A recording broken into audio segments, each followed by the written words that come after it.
Allora, buongiorno a tutti. Abbiamo oggi un ospite di eccezione che invito immediatamente sul palco. Attenzione alle scale. Ron Jones. Please. Okay. I got it. Welcome, Ron. Welcome. Thank you very much. Marcello. Grazie. Thank Grazie. you. Grazie. Thank Grazie. you. Grazie. Please. Okay. Some word from you and maybe Alberto Di Mauro, prego, mettiti accanto, ci farà da traduttore. Qualcuno gli dà il microfono, Alberto magari là, c'è un... No, qua, eccolo lì. Grazie. Allora, Ron Jones è un dono, un regalo per noi del festival e per voi ragazzi. Alcuni ragazzi che dovevano essere con noi del Conservatorio Cherubini hanno un problema di traffico, non riescano a passare la coda sull'autostrada perché vengono da Firenze, ma non è un problema, le recupereremo più tardi. Ron Jones, vi racconto una piccola storia.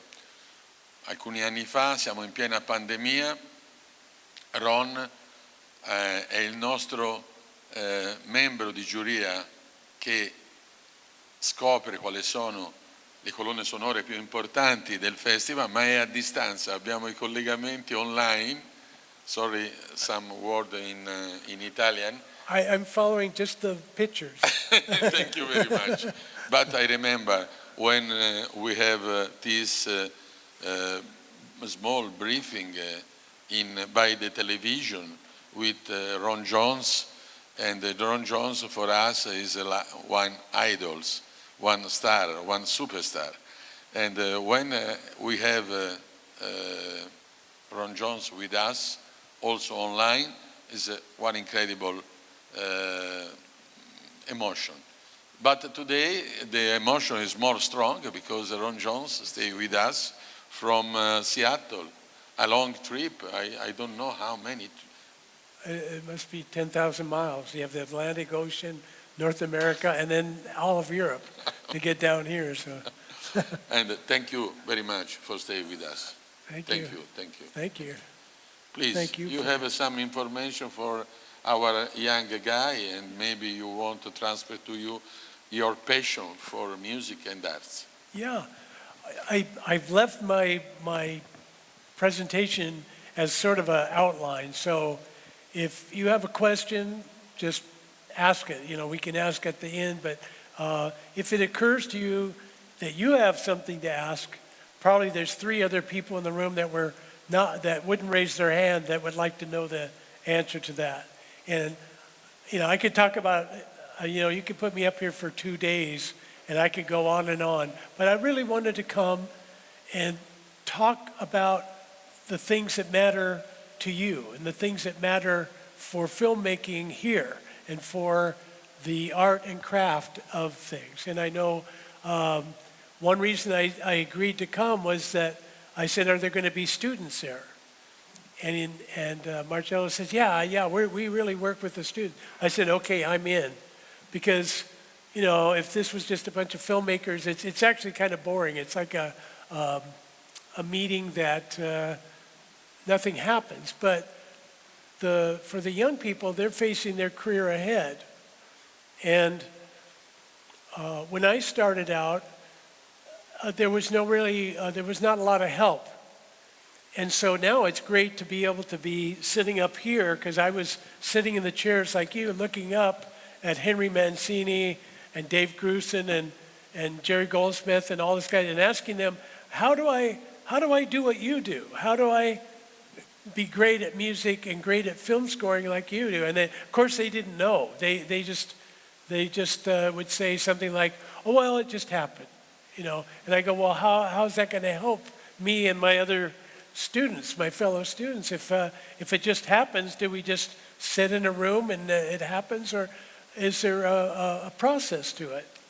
So I don't know if I should show the blank canvas that kind of gives a little overview of what I do. Is that okay?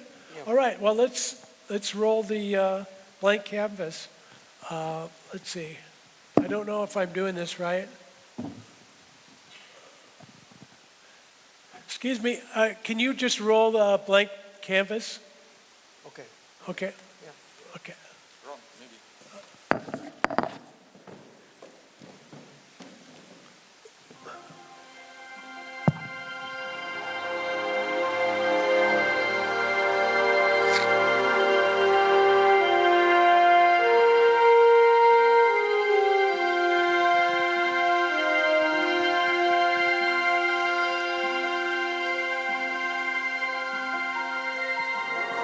My name is Ron Jones.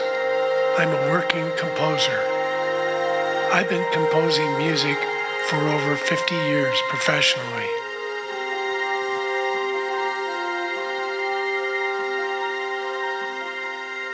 I've scored a vast amount of music for broadcast, film, and live performance, and in many different styles and genres.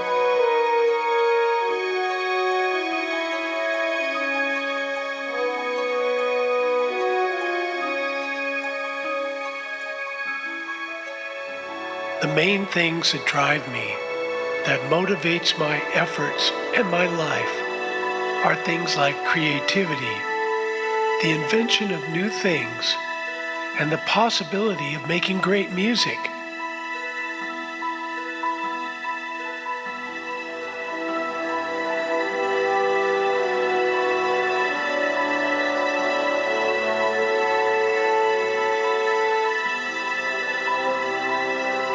Seeing what's possible from a blank score page is at the same time both extremely demanding and deeply rewarding.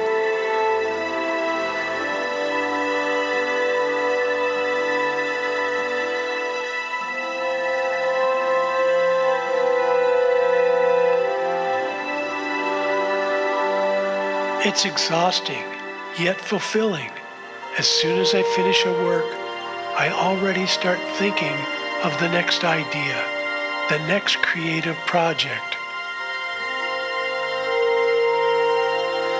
To be a composer means loving the blank page. To be a composer involves making a total commitment to music and filling that blank canvas.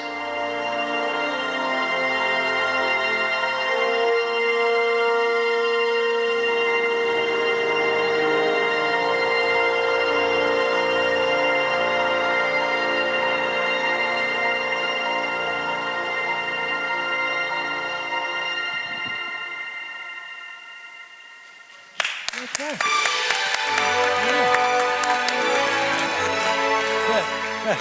Great music. Oh, thank you, thank you. I just tracked it with one of the pieces I had sitting around. We're going to be doing this translating thing, so you'll have to stop me when I go too far so that you can catch up. Okay. Yeah, I can go, pretty quickly. Yeah. A big thing I want to talk about is why audio matters. And it comes down to our biology. Allora, la domanda è cioè perché, da dove viene questa ispirazione e viene da biologia.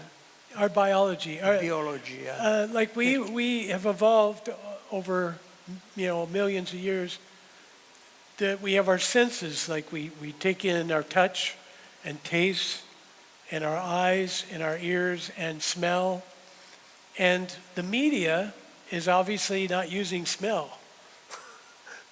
It's using sound and picture. And my domain is sound. And so I tried to think about that quite a bit.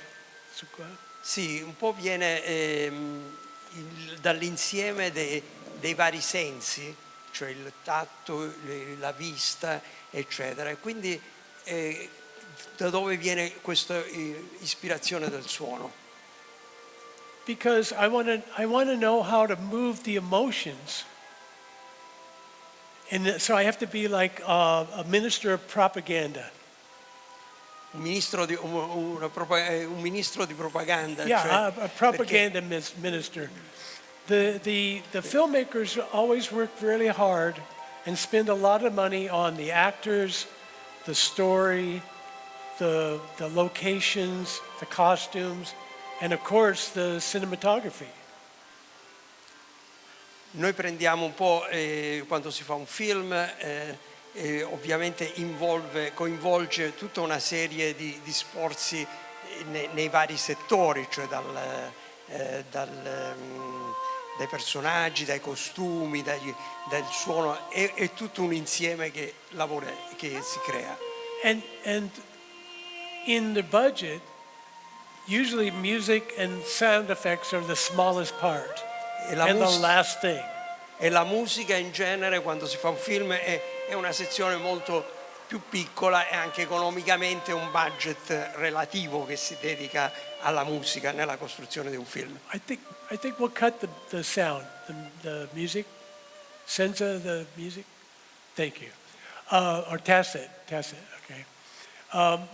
So I started looking at how the brain works, and the frontal lobe, which is our visual lobe, is concerned with, is there a train coming? Is it safe to walk across the street? Is there an angry dog? It's giving us facts about the world that we're in so we can be safe. Say, I better not go over there because the dog is there, or there's a trap door. I'm not going to go there. It's information. It's data. Quello che importa è l'informazione che viene data attraverso il film. Quindi il primo passo è quello di studiare queste varie informazioni che ci vengono nella creazione del film. And because it's information that it's going to tell us, oh, I need to move, it doesn't go to our emotions. Because our emotions, if we saw a train coming really fast and we're on the tracks, and we go, I wonder how I feel about the train. I really like trains, and meanwhile the train has killed you. Quello che è importante è poi però la reazione in confronto a quello che arriva, cioè dall'informazione, perché ovviamente crea delle emozioni, c'è un rapporto tra l'informazione e poi quello che va. E lì bisogna vedere come reagiamo, perché dice, se uno, faceva l'esempio, se uno vede un treno e dice che sta arrivando, dice, e il treno arriva e guardi il treno e dice, oh, mi piacciono i treni, e però nel frattempo il treno è arrivato addosso alla persona e quindi non poi è finito tutto. So the information that the filmmaker needs from the sound and from the music goes in these holes on the side, these little things here, and some of it hits your body too, depending on how loud it is, it hits your chest. And that goes to a different system, and that system is tied directly to the emotions. Allora, vengono tutto dalle sensazioni, diciamo, dal suono, dalla vista, da quello che vedi, però poi tutto entra dentro di noi, cioè come reagiamo poi noi nell'interno, e quello poi determina l'emozione. And so when a filmmaker takes a story and it's very moving and it's dramatic and exciting, and they go, boy, I really want to make a great film. What sensory part is going to give the emotion response in the audience? It's not going to be the visual information. That will never make you cry. That will never make you happy or feel love. But when you hear a baby crying, or you hear a bomb go off, or you hear the score swell up like that, it goes into that system, and it goes into all the endorphins and all of the serotonins and releases the biochemicals that are what we call joy and love and happiness.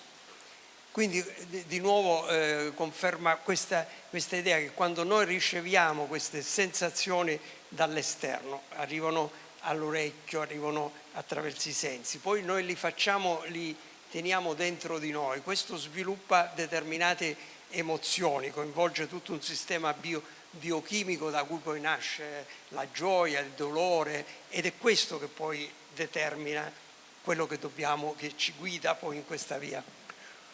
When I was working on Star Trek Next Generation way back, each episode was in space. You know, they're out on a 7-year or 5-year journey. I don't even remember how many years they're out there, but they're out there and they encounter different problems. And that happens every time. They encounter a big spaceship or a bad guys or a planet and they have a problem.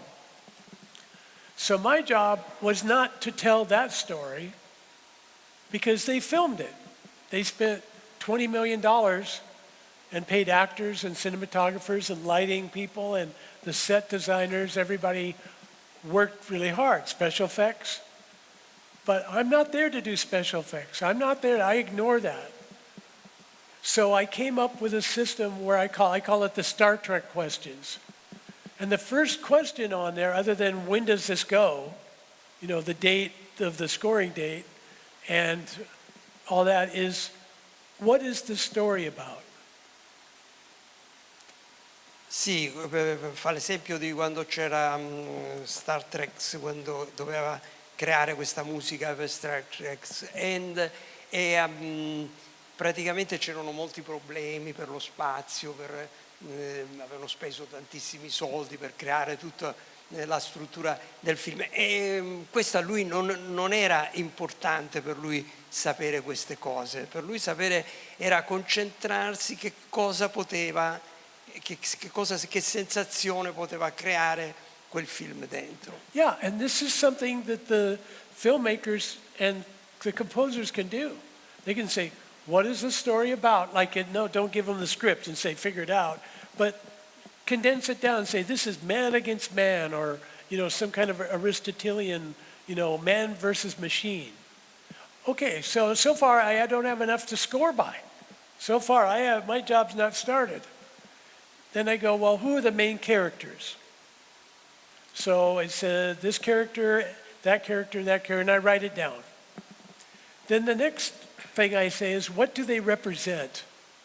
What does the captain represent emotionally? What does he represent?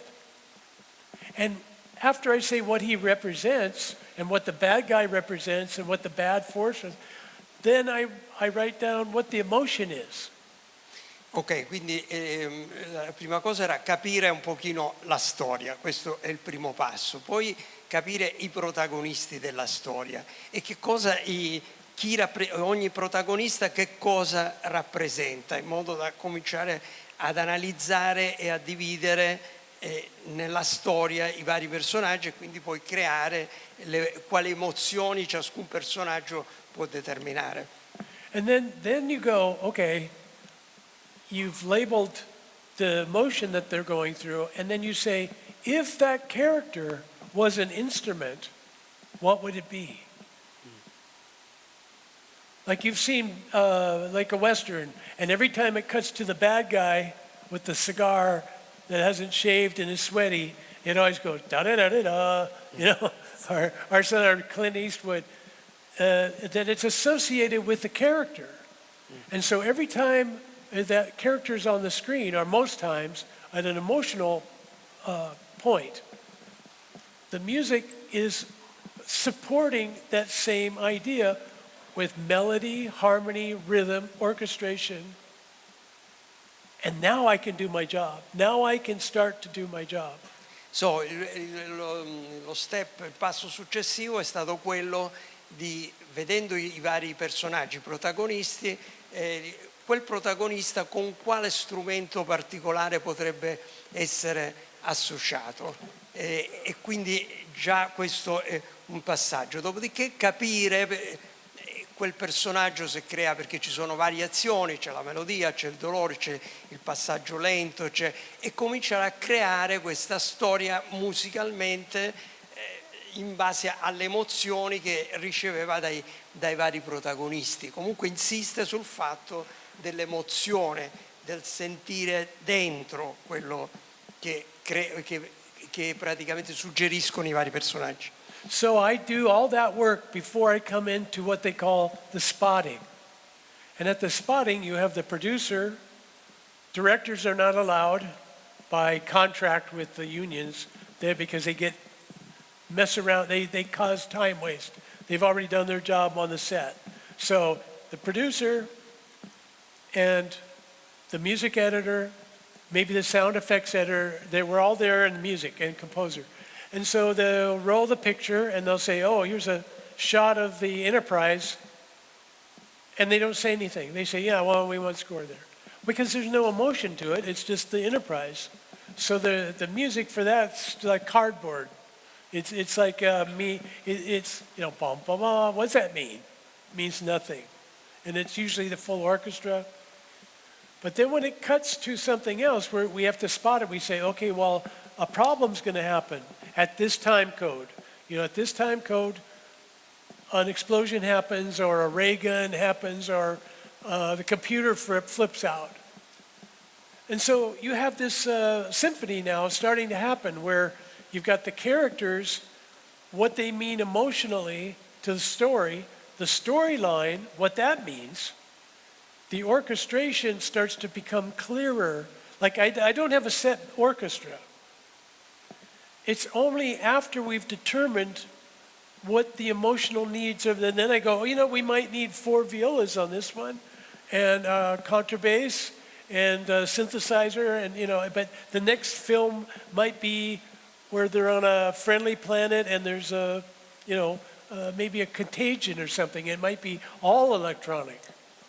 I don't know how you're going to translate that. I will try to synthesize, but it's, I mean, la combinazione tra diciamo i personaggi che agiscono e il significato della storia, e quindi capire come questi due elementi interagiscono per creare una musica che possa seguire quello che c'è, che possa un pochino anche spiegare o comunque accompagnare la storia. Però tutto sempre è determinato, questo passaggio, anche questi collegamenti dalle emozioni, da quello che senti dentro, e solo allora si cominciano a delineare i vari aspetti, i vari anche passaggi della musica, da un tono all'altro, da una melodia a un altro tipo di musica.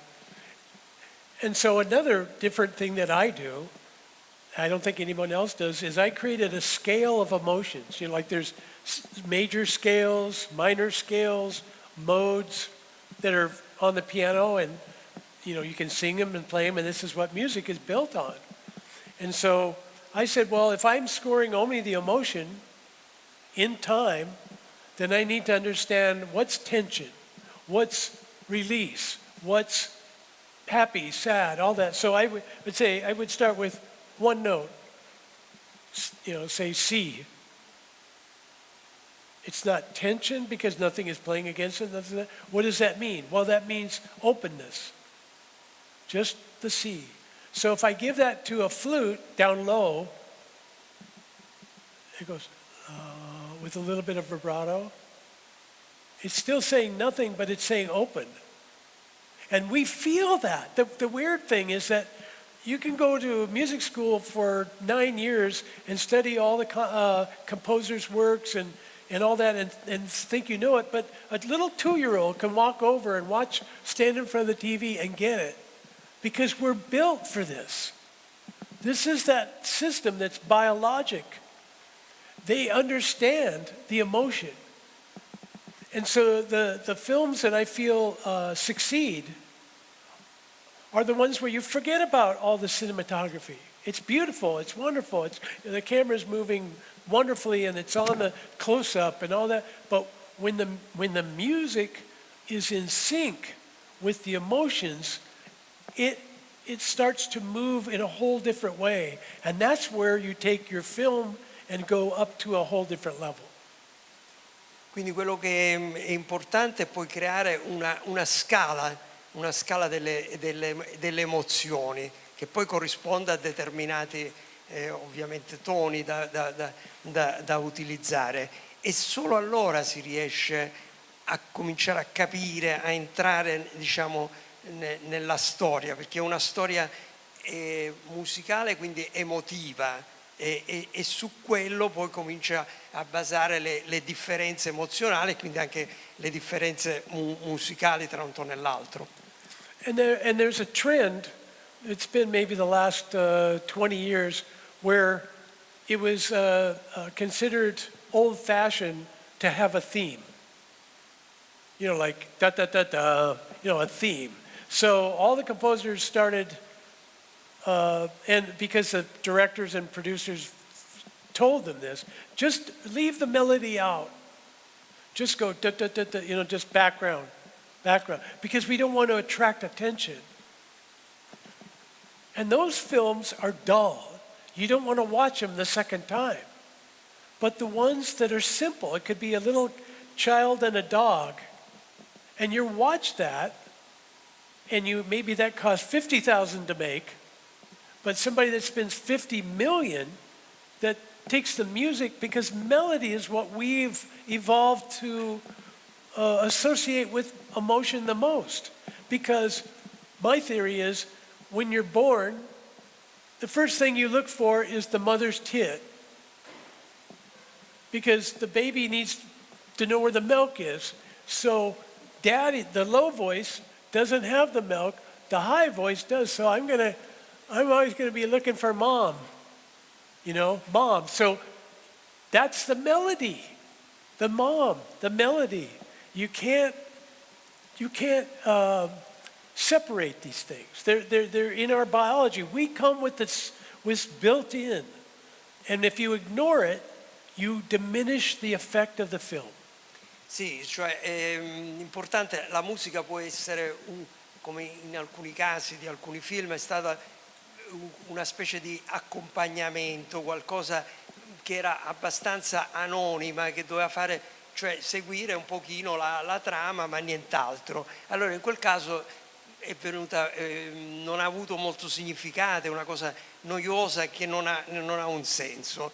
Il senso invece viene quando si sottolineano i vari aspetti delle emozioni, per esempio tra i protagonisti. Lui faceva l'esempio, per esempio, della mamma col bambino. Allora c'è il bambino qui, la mamma che sta in alto, c'è questo rapporto tra il bambino e la mamma. Questo deve prendere la musica, questo rapporto emotivo. Allora in quel caso diventa molto significativa nel film e ha un suo senso. Yeah. And so my job, I'm not composing with the idea, oh, it's my score. I'm being empathetic, being appreciating what's there and trying to deliver what the human receptor gets. So I really think quite a bit about the human receptor. That's us. È importante questo, cioè non è che dice la sua musica, cioè non è una cosa soggettiva, ma ha di fronte delle emozioni. La persona è un umano recettore di queste emozioni e da quello che vede, da quello che si determina, esce fuori la musica, quindi non è qualcosa di artificiale da creare, ma è in base a una reazione emozionale che si crea con la storia e nei vari rapporti con i protagonisti. And another part of the breakdown is not only melodic and harmonic and scales and break them down by what the meaning is, what you think is the meaning. Like a half step played loudly, going like a C and a D flat together, creates tension, right? Because they're just fighting. And then when you orchestrate that, so that you've got high strings and everybody on this thing, it just jars you. So there's melody, harmony, rhythm, orchestration. And I didn't mention, the first thing that I go to is tempo. Tempo. Like tempo, the tempo, like it's going to be this fast. How fast it is. How fast is the How time fast the music goes. So it's important, è importante le varie scale, cioè dei suoni, per cui un certo suono può dare una certa scala, dà il senso, non so, della tensione, e quindi poi si passa a un altro scalo, c'è l'armonia, eccetera. E nel rapporto tra queste scale che si crea appunto poi tutto il complesso della musica. So the music editor gives you the cue sheet, Or today, like a lot of people have to do, is the composer has to figure out, okay, we're going to start at this time code, and then the director wanted this to happen, and we got this emotion at that point. So they have to synchronize everything with the picture if you want it to hit at different things. I mean, you don't have to. You can write a mood that goes under it and use the mood all the time. Or you can have a broad theme and not hit anything. That's more European way of doing things rather than the United States where everything's Mickey Mouse. So before I can write any real music and start getting the music done, which has to be done in a hurry, I need to lay out the sketch and have the timing. So if I don't have the tempo, I can't do anything. So if it's a sad moment in the film, would I go like this? You know, fast? Oh, I'm so sad, I'm so sad. No, you're going, oh, no, pull it out, slow down. It's like pulling, weeds or something. It's a slow grind. And where it's action, you're going at 144 beats, and you're and that's causing the adrenal glands in the audience to go. It's causing their emotions to go. It's causing all of these things. That's what a score should do. È importante la sincronizzazione dei vari momenti, per cui quando si passa, cioè devi avere già in mente un pochino come avviene poi il timing, cioè questo passaggio da momenti, non so, in cui è più armonici a momenti in cui invece c'è maggiore azione, però bisogna un po' seguire in questo e solo questo ci può dare l'idea. Pass it around. Did I interrupt you? No. Okay. It's okay. What I'm passing is the actual pages I use for the Star Trek questions. And you can see as it gets further down, and then you start laying out the score, then you start scoring and sketching, and you start putting in the main thing. And then when you're orchestrating, you can add all the, crazy things you're going to put in between and the other parts, but you just put the 3 lines or 4 lines of everything that's there, everything that's important to those emotions, the tempo, to everything. So then the page starts looking, you can see the clicks. It goes, 4/4, there's 2 bars going, and then at the top I write, the character is talking about something. I say what they're talking about. Because if you're writing music under dialogue, you're going to have to change things, because who's going to win in the dubbing stage? The music or the dialogue? What's more important to the producers? The story, the dialogue. So if you write all this music that's right in the same range as where they're speaking, they're going to have to bring your score down. And you want to keep it so that the score is operating musically, so you have to write dynamics. So that's not a scale of emotion, the dynamics are, but it's related to that. And so you need to orchestrate and put the dynamics so that it moves, so that you're under when there's dialogue, and so when they're dubbing, the music dubber goes like this the whole time. He's just like this on my scores. He doesn't move any sliders. He can take a break. They come they thank me, they say, Ron, that was the easiest $10,000 I ever made, because they didn't have to do anything. Sì, quello che sta So. girando un po' è uno schema un pochino di come creare, schema creativo, diciamo, della musica. Quello che è importante è poi adattarsi alle situazioni, cioè se c'è un dialogo ci si deve chiedere come sottolineare questo dialogo. Non è che può essere spesso che cosa è più importante? È più importante magari sottolineare in quel momento il dialogo, il contenuto di quel dialogo. Allora la musica deve tenere conto di questo, no? Non può sovrastare, sovrapporsi e superare il dialogo, perché quello che deve emergere è il dialogo. Quindi c'è tutto un equilibrio, diciamo, tra quello che succede nel film e di cui bisogna tenere conto. Insomma, praticamente dice che la musica non è che è a sé stante, la musica è una sorta di flusso che segue il dialogo, che segue la storia, e devono un pochino dialogare, nessuno deve sovrastare l'altro perché quello che è importante è la storia, quello che succede, quindi la musica è una sorta di aiuto che segue e sottolinea e magari aumenta ancora di più, dà ancora più forza alla storia. Yeah. And so this sounds kind of like a complaint or a gripe, but when I watch television myself, when I'm watching Netflix or watching a movie, my wife goes, "You don't like this, do you?" I go, "Yeah," because I can see where the composer scored everything without regard for the emotions, didn't care about the pace, didn't care about the dialogue, didn't care about anything. And so at the dub, it's a frantic thing to do the music because you constantly have to, because the composer just puts everything aloud. And you can tell that there's a sound that's suppressed. When you record something at a high level and you bring it down, it's like a ghost. It's like it's not itself. It's not the music as it was intended to be.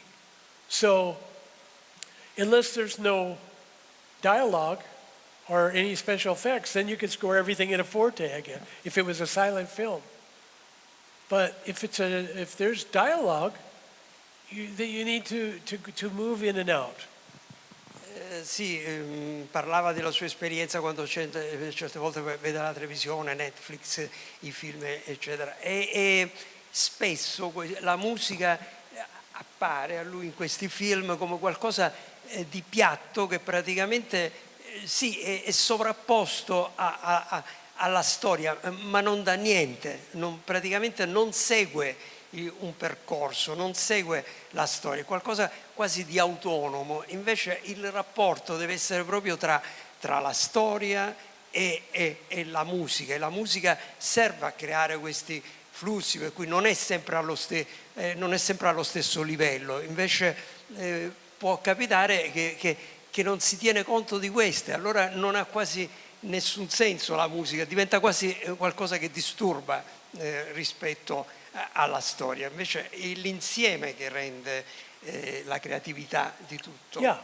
And so like when I wanted to show those pictures of kind of how I work, you see I'm working at the piano and I have a pencil and I have paper.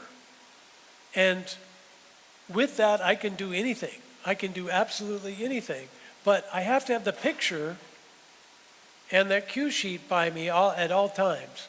And then when I watch it, I'm watching the scene and I start to get a tempo. I start to go, this is what feels right for the emotions. This feels right for this battle scene. Okay, it's a battle scene, so I'm going. So how does that help me to find the tempo? I take out my stopwatch and I go, okay, here's the tempo. 1, 2, 3, 4, stop. I look at it and it'll say 2 seconds or 2.8 or whatever it stopped. I don't look at it. I don't want to look at it. I go, here's the tempo, stop. Then I go, okay, that was in 4 beats or 3 beats per bar. Then I can go into a thing called a click track book, and I can find out where the clicks are going to lay, and then I can start laying it out. And I know that probably bores the filmmakers, but for the people that are in the room that are composers, that's a big deal. That's where it's at.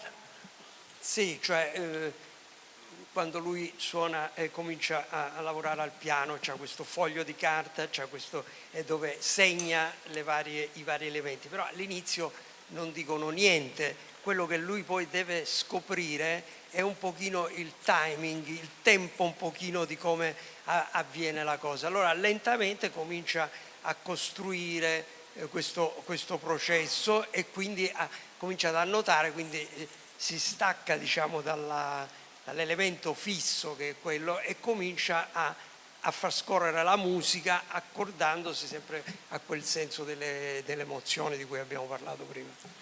Thank you. Are there any questions at this point? I mean, I know we. Se ci sono delle domande a questo punto anche che vi vengono direttamente, che vorreste dei chiarimenti, così potete senz'altro farli. Il cinema è ricco di tante musiche, però anche non musica può rappresentare, per esempio penso ai film dei fratelli Dardenne, che spesso non hanno colonna sonora. Il film si identifica con la musica e viceversa, penso a Stelvio Cipriani con Anonimo Veneziano, non so se lei conosce. Ecco, il film si identifica con la musica e la musica con il film. Accade anche questo, secondo lei? Può accadere anche questo? Okay. Thank you. There are some films with music, there are some films even without music, totally silent. So he's asking if the film, the movie identifies itself with the music or not. You were talking about Cipriani, Stelvio Cipriani, Anonimo Veneziano. That makes just a point that you identify in a way that film like this. So it happens. What do you think about this? Well, a filmmaker could go out with a still camera and create a very effective film by just taking pictures. Write the script, and instead of using motion pictures, the cinema where it's moving, just take a picture of the lady playing golf, and then take a picture of that, and you could make it without sound. These are all artistic. Like there's some abstract painters that do everything gray, with a little bit of red at the bottom, and that's not everybody's solution for expression, but it certainly is in the realm of art that you could do it, and you could do it with music, without. I think you could roll black leader and have music. I think they call that a concert.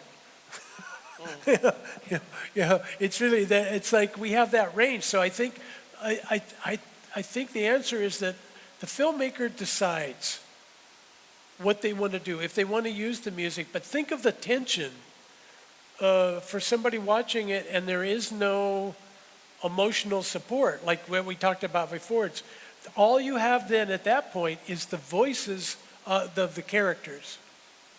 So their voices need to be recorded in such a way that it has greater meaning, because that's all you have to reach the emotion. Otherwise, you might as well make a silent film, and not even care. And that's valid. I mean, silent film is fine. It doesn't bother me. But if they're calling me as a composer, then I have a different task to solve. And one thing I can help the producer do is where not to put the music. Where not to put the music is super important. Like in a horror film, if you put spooky music as the camera's going through the spooky house, you already know it's spooky. So you're going, eh. And then when the monster arrives, you go, eh. Your popcorn doesn't fly. But if there's no music and there's just sound effects and the character's walking and stepping on glass and they're hearing the shudders of the storm outside and they're hearing the creak of the wood, all of those sound effects add to it, and all of a sudden it cuts to the door and there's a creepy cat, there, and the score comes in, then everybody jumps out of their chair. So it's good to know when to be in and when to be out. È importante, dipende tutto dal direttore del film, come vuole costruire il film, quindi può anche costruirlo senza musica. In quel caso è importante però come utilizza la voce, perché diventa in quel caso l'unico mezzo, non essendoci l'aiuto, o comunque la musica accanto, diventa la voce la protagonista, e quindi si può utilizzare in vari modi come si segue. Lui faceva l'esempio adesso dei film dell'horror, no? Dove c'è, dice, tu puoi usare una musica, non so, mentre si vedono le varie scene, c'è questa musica un po' così ambigua, però puoi anche non usare nessuna musica e usare solo per esempio il suono dei passi, una porta che si apre, qualcosa, e lì senti l'attenzione dentro di te che sale, l'adrenalina che sale. Quindi dipende come vuoi utilizzare questa cosa. Ovviamente quello è il filmmaker. Lui quando viene chiamato ha il compito della musica, allora deve assecondare determinate cose, però puoi anche non utilizzarla, o comunque in alcune parti, insomma dipende da come si crea un film. In an age where the composers are all working in their computers pretty much, it's easy to bypass the steps. It's a process. And if the composer goes, oh, I'm a film composer, give me the QuickTime movie, and I'll start messing around, you know, and then come over Tuesday night and I'll play you some of the ideas back. They're missing all the steps. They're just jumping to the end. And so that music may work, it may not. In music, we tend to like music regardless. You know, we tend to go, oh, you know, we're happy, we're like we're thrilled with we just had a piece of cake or something. So it can be very distracting to just dive in. So people will say to me, hey Ron, you know, if you're doing all these steps, doesn't that take a long time? I'm faster than anyone in Hollywood. I have 7 assistants that work for me. I'm done before they even start on what parts that they're working on. They're not writing the music. They're just taking my score and doing a rough in MIDI so we can lay it back for the producers. And I have to call them and I say, look, I've finished all 5 acts. Why aren't you guys done with Act 1? You know, and they go, oh, sorry, you know, and they work real hard. The difficult thing is to put everything in the MIDI. That's why I hire these people to do that. I don't want to do that. I've got 7 stages I have to work on. So that's how I can be really fast. So I can get, you know, a huge amount of music done. And then they come along and they have to kind of slave through, you know, trying to perform what the full orchestra is going to do. And so we can do a layback. And so it's kind of a false idea that if you just have your laptop and your keyboard and a sequencer, and you can just be all done. And when you watch television, you see terrible music in a commercial, terrible music in a TV show, terrible music in a movie, because they skip the steps. And it doesn't, and they're thinking because they're trying to save time. You have to follow the stage, no? Yeah. Different, sì, è importante poi quando si lavora anche sul laptop, sul computer, non andare subito rapidamente alla conclusione finale, cioè esaminare i vari passaggi, perché solo dai vari passaggi si crea poi una musica che sia un po' globale, che abbia un senso. Spesso si tende invece a non fare questi vari passaggi. Lui diceva assistenti che gli fanno quel lavoro così, e invece il risultato spesso parlava dei film in televisione eccetera, che si vede è un rapporto, è una musica piatta, proprio perché manca questo processo di passaggio da uno stage all'altro. C'è una domanda? Question? Question. Oh, okay. There you go. Allora, siccome prima parlava di biologia, no? Allora volevo sapere se, siccome dal punto di vista scientifico, no? Noi siamo composte di cellule e queste cellule hanno una vibrazione. In realtà nella vita la vibrazione è un suono che noi non percepiamo, quindi in realtà se avessimo questa capacità oltre che vedere, diciamo, vedremmo, sentiremo, percepiremo un suono. Volevo sapere se questa modalità di vedere diciamo, il mondo è un approccio alla sua composizione. Che vibrano, è tutto vibrazione, tutto quello che è attorno a noi è energia che vibra e quindi in realtà emette un suono, quindi se magari può essere una sua ispirazione. You were talking from at the beginning about biology, no? Yeah. So she's telling that we are made by cells. The cells vibrate, so makes a kind of sound in a way. So is a kind of approach which could be useful for making film, this sensitivity about the vibration of cells? Or Well, you have, and that's a very interesting question, is that, okay, if my skin cells are here, what can they contribute to the effect of the film, my skin? Audio hits our skin. So you can, and there are musicians like that are deaf that can be concert musicians because they retrain their brain to use their whole body as an ear. Like that Glennie Smith, you know, that plays percussion. She's deaf, and she plays all these complex things with other people all the time because she's retrained her body. People that have been in car accidents, they can lose half their brain. Like they're in a car accident and they cut out half their brain. And everyone goes, oh, how terrible is that? The brain starts to use other parts to put back what was lost. So the body has a way of regenerating and creating the pathways. So what I'm talking about is using neural information that translates into the endorphins and the serotonin. Serotonin is for happy, and I forget the negative one is,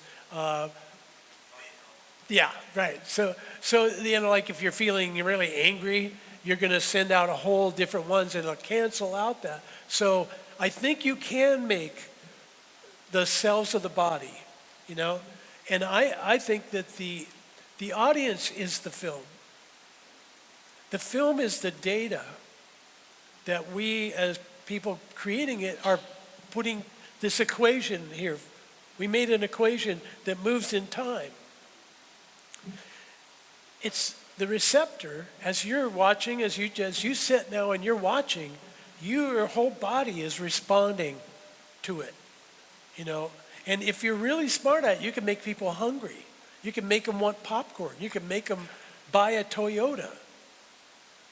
Easily. That's what I'm saying, the minister of propaganda. That once I understand what the goal is, I can make them feel that way. Because we don't have any choice. Are you going to go to a movie like this? You know, you're there and everyone's taking it in. They have no choice. If I crank it, it's going to hit them.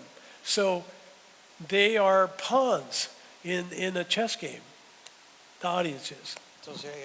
That's a long one. This is a little bit difficult to say, but I mean, it's tutto il corpo che riflette, cioè una sorta di parlavamo prima delle vibrazioni delle cellule, in effetti è tutto il corpo che può trasmettere un determinato elemento che poi viene ovviamente rigenerato, è sempre il cervello poi che un po' dirige, però sono le varie parti del corpo che trasmettono questo, e di questo bisogna tenere conto, cioè non è un qualcosa di cerebrale e basta, è qualcosa proprio di sensitivo, di corporeo che corrisponde e dà il ritmo e dà il suono. Quindi sì, in quel senso che si diceva della vibrazione, è chiaro che lo è, che si deve tener conto.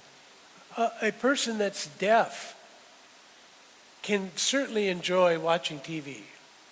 Somebody that can't hear can certainly enjoy a film because, like I said, the body they're taking it in other ways, they may have lost their sight, but then the brain takes that frontal cortex and uses it for sound. And so now the sound and the dialogue has greater meaning. And so the person that's blind can sit there and enjoy the movie. And they go, oh, I love that movie. And they didn't see one frame of film. So if anything proves my theory, it's the blind person enjoying the film and the deaf person enjoying the film. Quindi anche cioè uno sordo, dice, vedendo il film, può condividere dei piaceri dal film, perché non è solo il suono, ma è proprio il corpo che vibra nel vedere determinate cose che poi si riflettono nel cervello. Quindi non è proprio necessario sentire il suono, perché c'è un suono, diciamo, quasi interno, ecco, in quel senso lì. Yeah.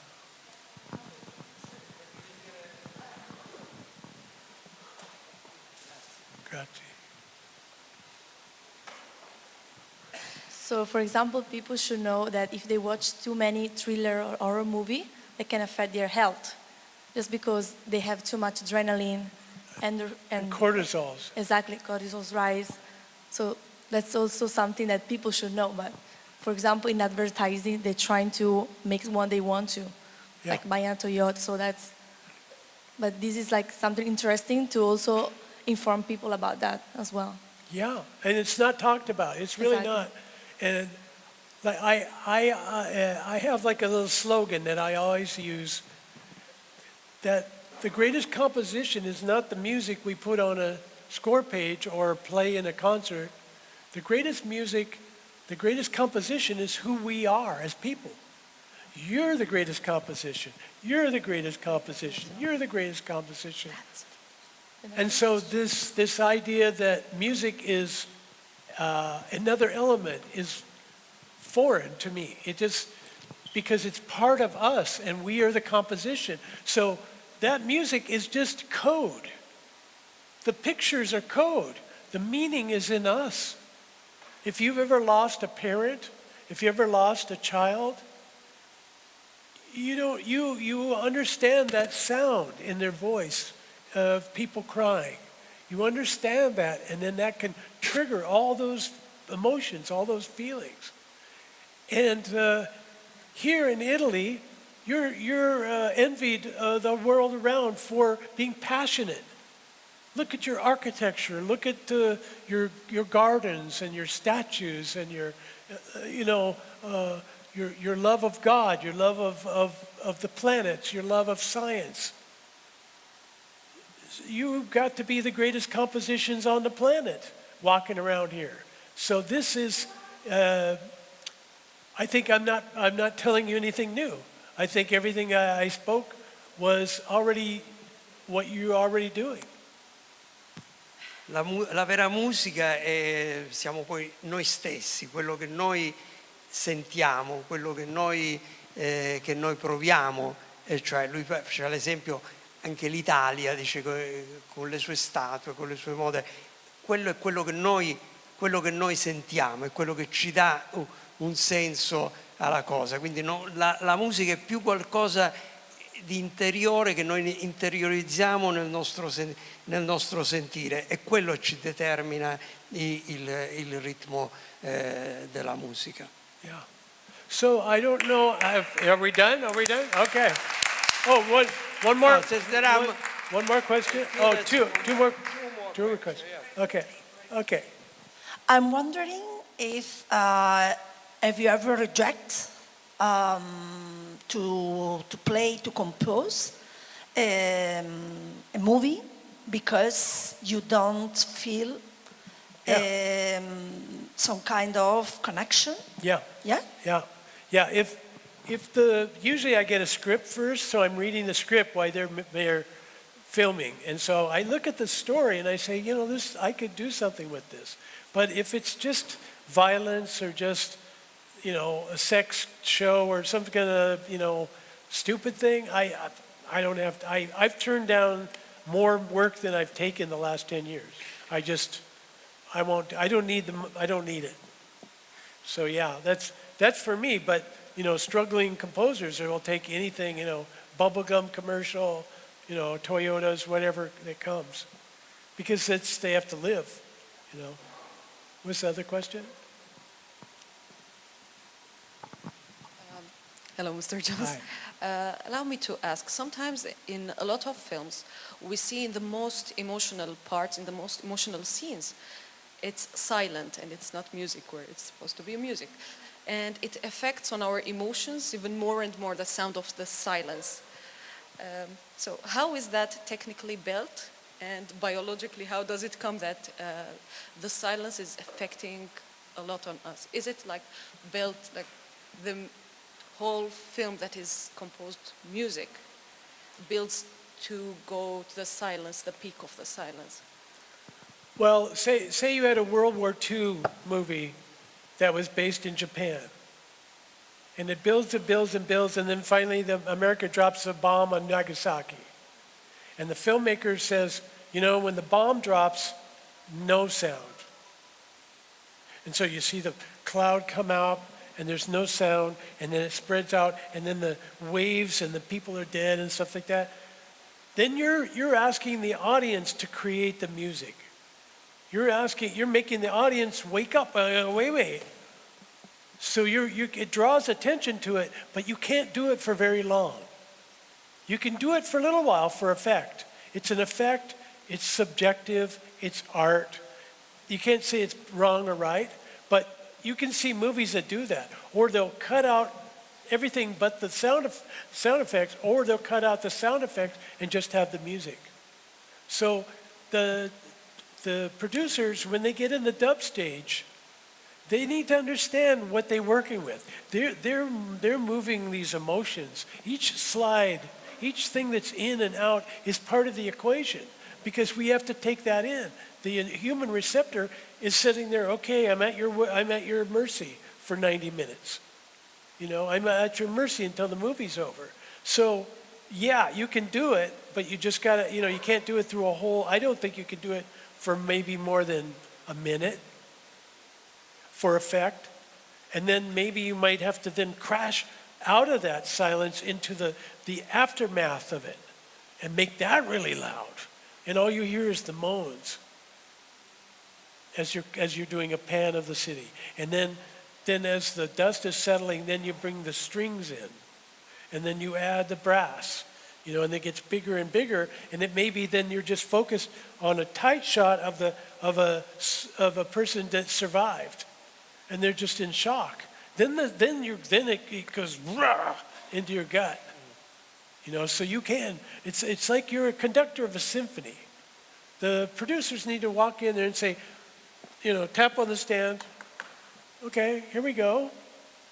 Actors, set designers, everybody, here we go. You're the conductor. You tell softer, cello's out in bar 7. I need more French horns there. Okay, here we go. A little brighter. Okay, no. So you're the conductor. So conduct, So anyways. C'è bisogno di tradurre o l'avete...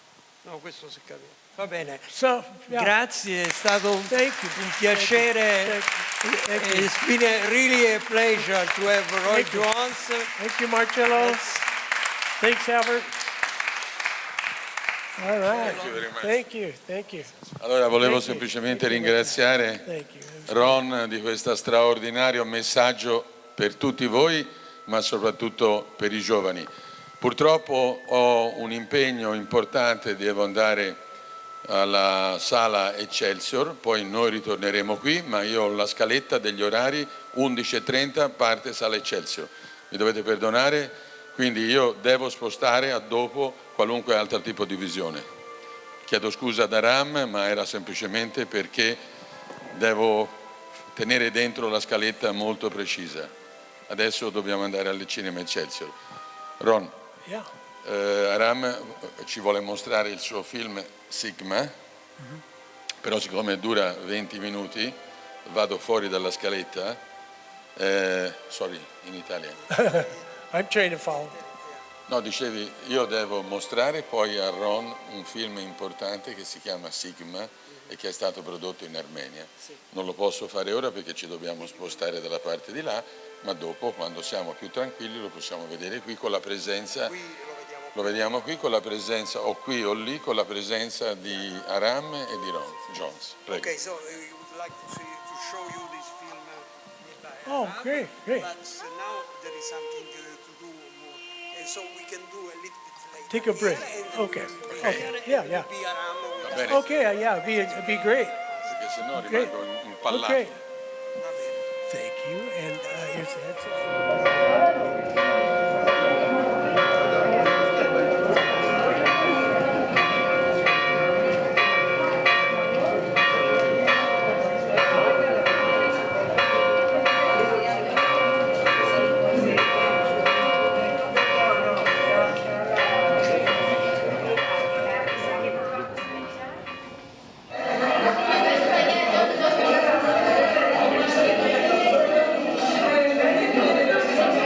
compartidos.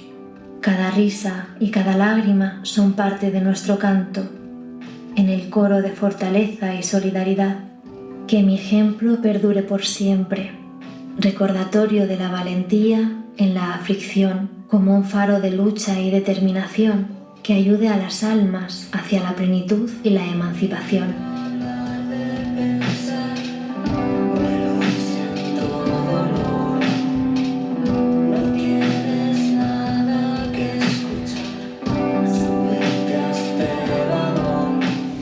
Poi parla Grazie. un attimo.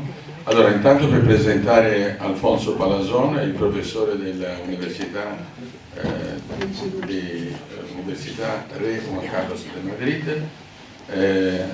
Fa un lavoro, il professore Alfonso Palazon, non solo di spiegazione di come si fa l'audiovisivo e di come si tiene diciamo, la notizia, le informazioni che passano lungo il percorso della storia.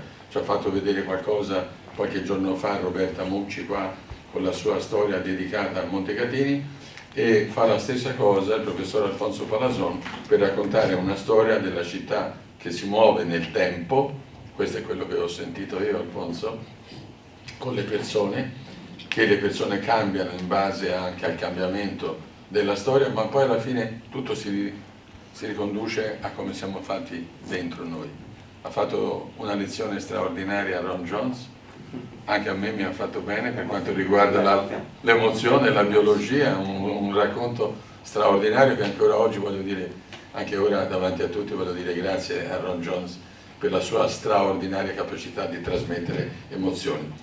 Alfonso racconta la storia della sua città, però vorrei che fosse introdotto da Pietro Mariani, oppure facciamo dire due parole Prima lui, Alfonso e poi tu fai la traduzione. Alfonso Palazon è il nostro professore accademico, insegnante di cinema e di storia dell'audiovisivo. Pietro Mariani da 36 anni in Spagna potrà raccontare meglio di me queste emozioni che prova Alfonso, perché è un italiano vero che si è trasferito in Spagna 36 anni fa. Ecco, allora la parola ad Alfonso, prego. Muchas gracias, Marcelo, muchas gracias, Pietro. Tre frasi e luego traduzco, se no, se me olvida. Muchas gracias por venir a ver la proyección. Hemos visto Ágata, que es el último proyecto que he hecho. Un proyecto muy pequeño, pero que ha sido la implicación de todo un pueblo trabajando por una tradición de más de 50 años. Y ha sido la concreción en este cortometraje. Sì, allora avete visto un pezzo perché siete arrivati di Agata, però ieri ne parlavamo. Agata è un progetto di Alfonso realizzato in questo piccolo paese della Castiglia al nord di Madrid. Ce ne sono anche altri paesini di pochi abitanti. Questo paese ha 28 abitanti, la maggior parte sono donne, come avete visto. Il progetto è un progetto, diciamo, fatto con pochissimi mezzi, con pochi soldi, ma è un messaggio molto potente. Sí, es un proyecto que viene del Ministerio de Cultura, Ministerio de Igualdad de España, junto con un proyecto que es Pacto contra la Violencia de Género. Y a partir de ahí, pues hicimos un documental donde identificamos el papel de Santa Águeda come una rivendicazione della donna, della mujer. Sì, è un progetto che è stato finanziato dal Ministero dell'Uguaglianza del governo spagnolo ed è basato praticamente per portare in valore l'uguaglianza e il potere femminile, al femminile, che ancora è nella tradizione rappresentato da Sant'Agata. Per chi non sapesse, Sant'Agata è veneratissima a Catania, dove avvenne la sua martirizzazione.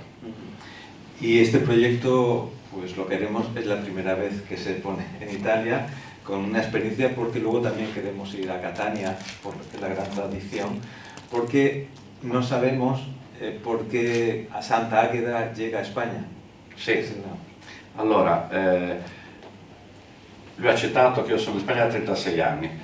Questo progetto, questo film, anche grazie alla mia collaborazione, arriverà a Catania nei prossimi mesi, perché una delle cose che non si è capito è come mai questa tradizione siciliana, italiana, sia arrivata in Castiglia. Quindi sarà la seconda parte del progetto, investigare questa migrazione della cultura al femminile rappresentata da questa santa.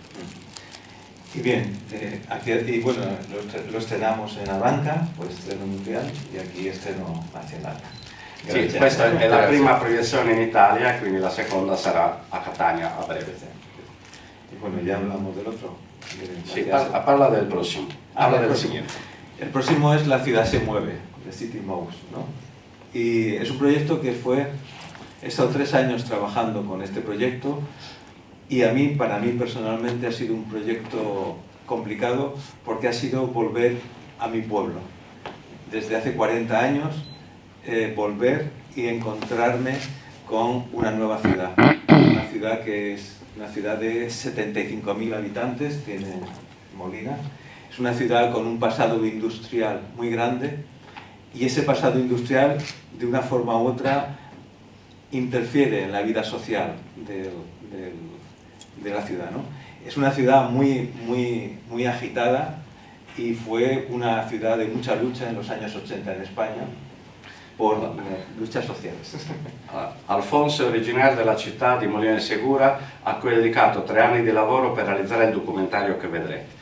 È una città molto industriale, con una tradizione industriale di 100 anni, e lui è un emigrante, perché lui da ragazzo andò a Madrid a studiare ed è rimasto a Madrid. E tornare nel suo paese, certo ci è andato per visitare la famiglia, ma con questi occhi diversi è stata una nuova scoperta di come è cambiata da quando era ragazzo la città oggi, e come sta cambiando, che progetti ci sono.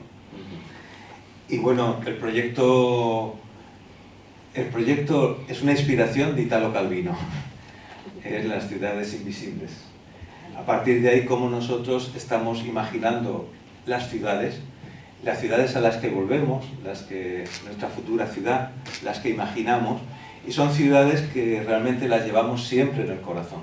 Esas ciudades que no es el espacio, que también, pero son ciudades que siempre llevamos en el corazón. Sì.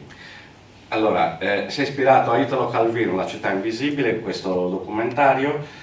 Le città cambiano, le città non solo cambiano, ma gli occhi di chi li vede cambiano anche, e le sensazioni. Quindi il documentario cerca di trasmettere le sue sensazioni e del suo team, ascoltando le persone di oggi e le persone di allora, come ragionano oggi rispetto a quando lui era bambino. Prego. Sí, y ha sido un encuentro con amigos de mis padres, con amigos de mi madre, y eso ha sido un cambio en la forma de mirar la ciudad. Y esa ciudad quiere cambiar, y esa ciudad se mueve, y el trabajo quiere ser hacia dónde van las ciudades, una reflexión global hacia dónde van las ciudades. Sì, quindi questo esta lavoro, y otras. sì, questo lavoro è attraverso le interviste a amici di suo padre, di sua madre e della famiglia. L'obiettivo è scoprire dove vanno le città quando cambiano le generazioni, come si muovono, e quindi lui cercherà, in questo documentario ha cercato di trasmettere questo movimento. Andiamo a vederlo? Eso. Grazie. Poi lo commentiamo ancora. Lo commentiamo. Mujeres. Y las mujeres hasta podían llegar a ser encargadas. No mucho más, ya está. Yo me hace gracia ahora, es que yo me doy cuenta, la mayoría de las asociaciones que hay en Molina son de mujeres. Va a la gimnasia, va todo el mundo mujeres.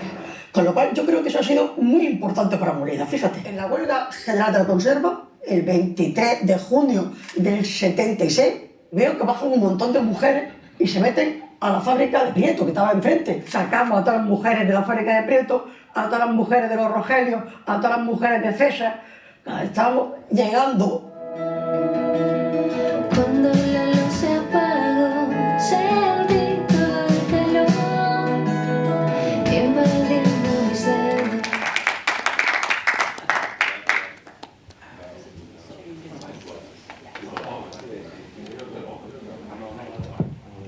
Está previsto. Sí. Ves a los niños cruzar y claro, tuvimos que pedir permiso especial A todos los padres. a todos los padres para a todo il distrito. Aspetta che lo dico. Dammi il microfono. L'ultima immagine, sì, l'ultima immagine non era prevista, è stata rubata, tra virgolette, e hanno dovuto chiedere il permesso ai genitori di tutti quei bambini per poterlo mettere nel film. Prego.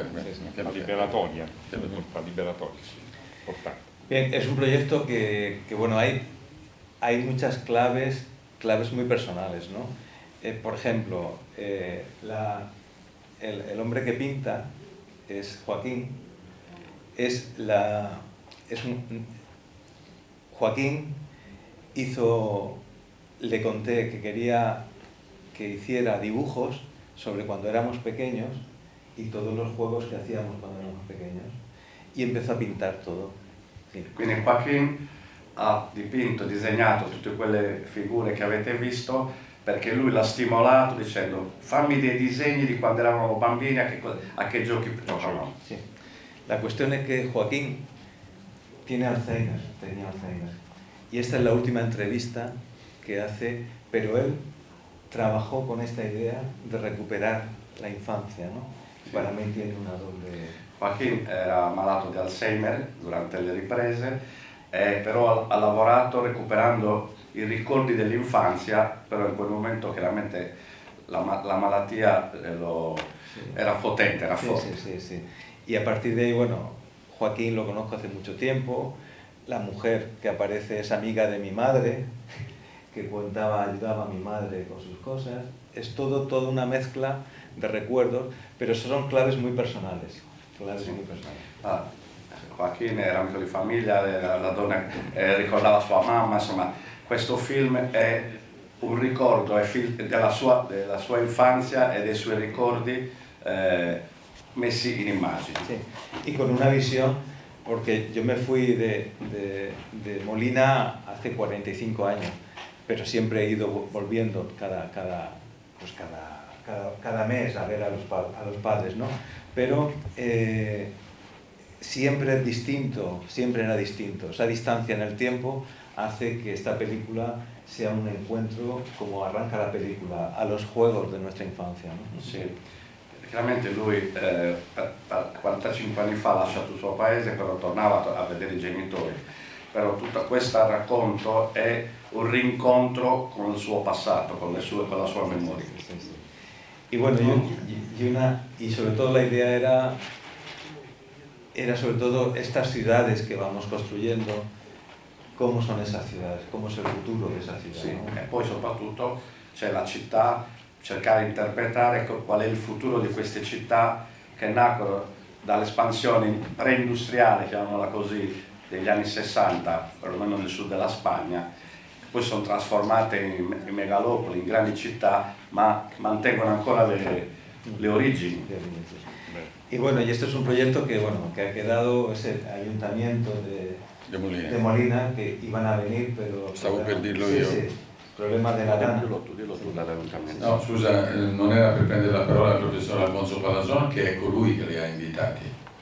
Loro Spiega chi doveva venire. Loro la giunta municipale, il sindaco, le persone che hanno ricevuto questo dono da parte di Alfonso Palazon, quindi l'amministrazione comunale doveva venire qui, avevamo già fissato la loro presenza, solo questa pazzesca onda terribile, questo tsunami di acqua ha impedito la loro presenza qui e mi dispiace, però vorrei che loro attraverso di te fossero contenti del lavoro di ricerca che tu hai fatto e che ci consente di vivere meglio la città che è la tua città.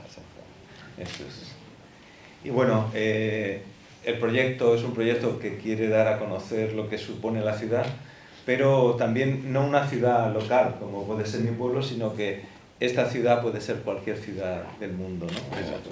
Es Sì, chiaramente questo è un simbolo che rappresenta la sua città, ma il messaggio è che tutte le città del mondo devono adattarsi ai cambiamenti e soprattutto la popolazione deve partecipare, cioè il popolo, cioè la gente. Io ho una domanda che non ho capito, non faccio il critico ma faccio la persona sensibile, siccome conosco Alfonso e la sua sensibilità, che cosa accade agli umani e a te quando torni nella tua città a distanza di anni, cos'è che senti? Lo que siento es que la gente sigue estando allí, muchos años después, y que es una familiaridad y reconozco a la gente que es mi gente. Bellissimo. Allora, praticamente la gente che era rimasta lì continua a rimanere lì, però c'è un rapporto familiare e questo per lui è un valore molto importante. Y es la idea de volver a casa. E tornare a casa è sempre una bella cosa. Aveva una domanda al critico Armando Lo Stagno?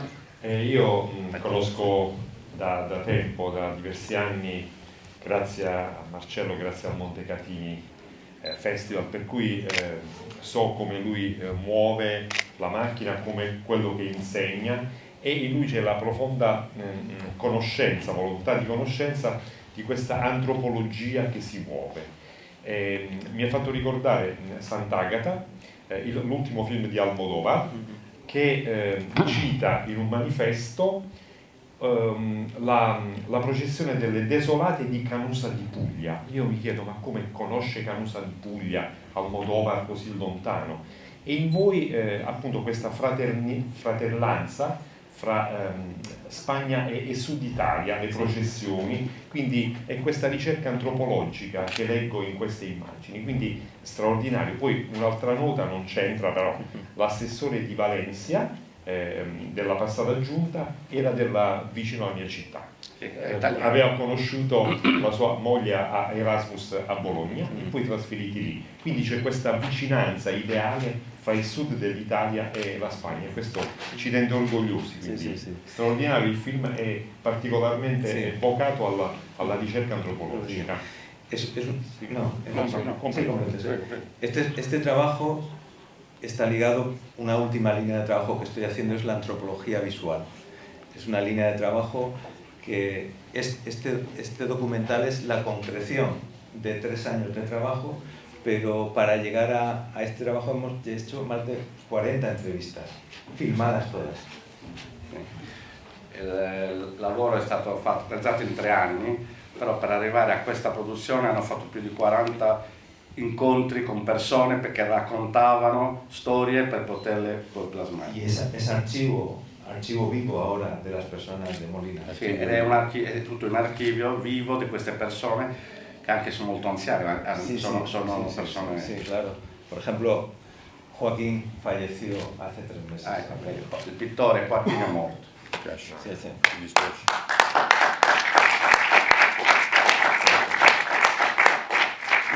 Y bueno, no solamente era este documental, sino diferentes facetas del pueblo. Eran pequeñas piezas documentales de la importancia del agua. Nuestro pueblo tiene el río Segura, y ese río Segura siempre ha sido la vida. È Molino de Segura? Molina de Segura. Molina sì, de si Segura. chiama allora, il fiume che attraversa la città.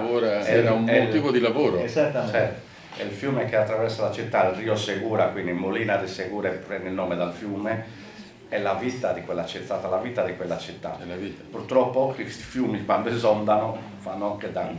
Sí, y toda nuestra vida ha ido alrededor del río. Sì, è tutta la vita del loro, Il è gioco, basata sul gioco, come avete visto, sull'acqua. E quindi anche c'è questa parte dell'acqua e della natura che è importante. Y los pequeños documentales iban ligados a el agua, la industria conservera, Sí, vegetal y todos aspectos diferentes de la ciudad. Sì. E poi chiaramente all'acqua è legata l'industria della conserva, di tutti i prodotti locali che venivano messi in barattoli e poi esportati.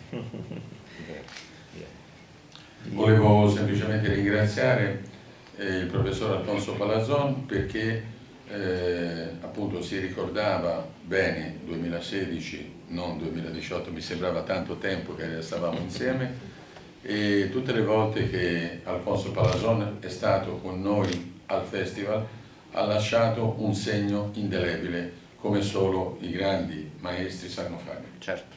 Grazie. Grazie.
Grazie.